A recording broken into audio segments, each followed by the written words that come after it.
Assalamualaikum warahmatullahi wabarakatuh. Hari ini kita mau membahas tentang buku fiksi dan non-fiksi. Ini materi untuk kelas 11 IPS ya. Jadi buku fiksi dan non-fiksi itu yang pertama pengertian dari buku fiksi, gagasan atau ide, perasaan penulis bersifat fiktif imajinatif. Maksudnya fiktif imajinatif itu tidak nyata atau bersifat imajinasi, karangan, khayalan.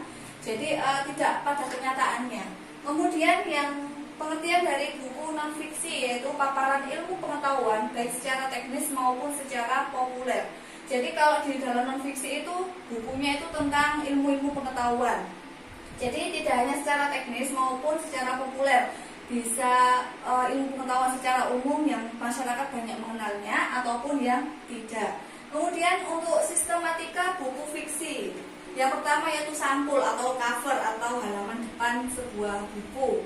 Kemudian baru halaman judul. Jadi judulnya apa? Misalnya kalau buku fiksi itu contohnya seperti kumpulan puisi, kumpulan cerita pendek, novel, ataupun berupa fiksi atau imajinatif yang lain. Kemudian 3 hak cipta. Jadi setiap buku kan mempunyai hak ciptanya.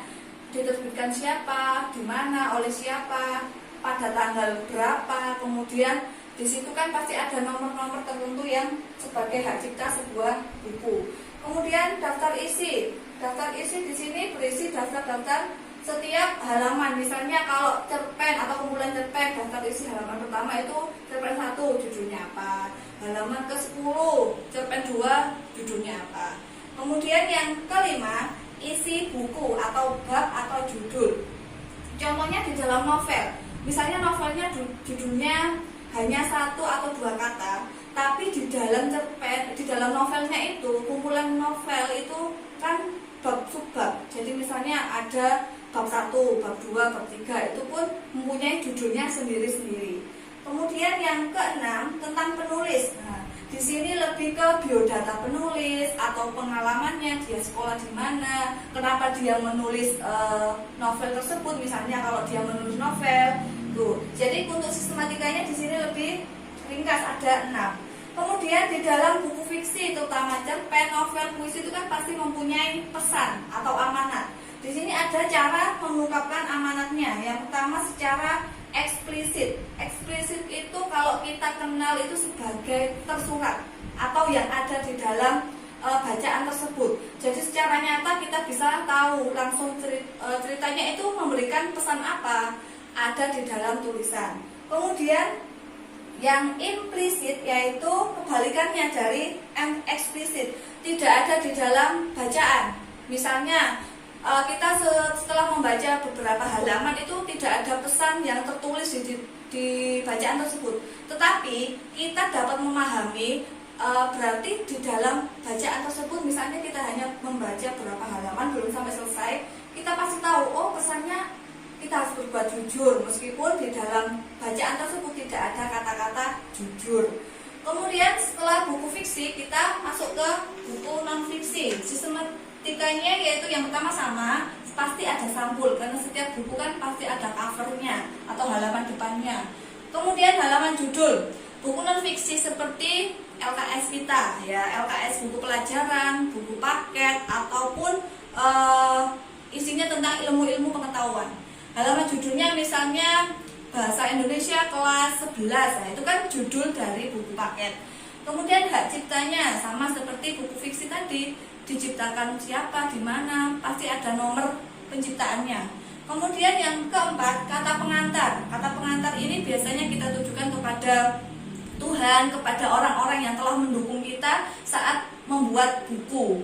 Kemudian yang kelima, daftar isi sama seperti buku fiksi tadi, yaitu daftar yang ada di dalam buku non-fiksi. Mungkin materinya tentang teks prosedur, teks ceramah, itu kan berbeda halaman. Kemudian yang keenam, isi buku, bab atau judul. Misalnya di bab 1 tentang teks prosedur. Nah, di dalam teks prosedur kan pasti ada subbabnya lagi.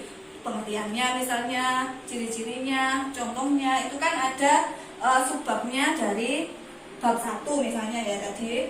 Untuk yang ketujuh, glosarium. Nah, di dalam buku non-fiksi ini yang membedakan dari buku fiksi. Kalau di buku non fiksi glosarium itu seperti misalnya kalau kita seperti baca kamus, misalnya berdasarkan huruf A itu di situ tadi ada kata A, misalnya alpa itu apa artinya, anggur artinya apa, jadi sesuai urutan abjad. Tapi tidak semua dimasukkan ke dalam glosarium, yang dimasukkan itu hanya kata-kata yang penting ataupun orang-orang yang belum paham atau mengerti satu kata tersebut. Kemudian yang nomor 8, daftar pustaka. Nah, ini beda kalau dari buku fiksi. Buku fiksi kan tidak ada. Kalau buku non fiksi ada. Daftar pustaka itu kita membuat buku kan pasti ada sumbernya. Kita ngutip dari mana? Misalnya kita membuat buku paket tadi, kita sumbernya misalnya dari si A, kita ambil, si B kita ambil, kemudian kita tampilkan di daftar pustaka. Yang nomor 9, indeks. Nah, perbedaan indeks dan glosarium. Kalau glosarium itu arti berdasarkan abjad depannya. Kalau indeks, misalnya kita mau mencari kata prosedur. Nah, kita buka indeks prosedur itu ada di halaman berapa? Berapa aja, misalnya prosedur ada di halaman 54, 55, 98. Nah, jadi kita mudah menemukan kata prosedur di halaman tersebut. Kemudian yang nomor 10 dan yang terakhir yaitu lampiran. Misalnya kalau buku tersebut melampirkan sebuah gambar ataupun contoh-contoh seperti surat. Nah, kalau buku paketnya tentang bahasa Indonesia, biasanya kan contoh surat dinas. Misalnya di belakang itu dilampirkan contoh surat dinas sebenarnya yang sebetulnya yang sesuai ya. Jadi kita itu tahu sebagai siswa atau sebagai guru, kita tahu contoh dari surat dinas. Ini tadi 10 sistematika buku non fiksi ya, lebih banyak daripada buku non fiksi. Kemudian buku non fiksi juga mempunyai ciri-ciri.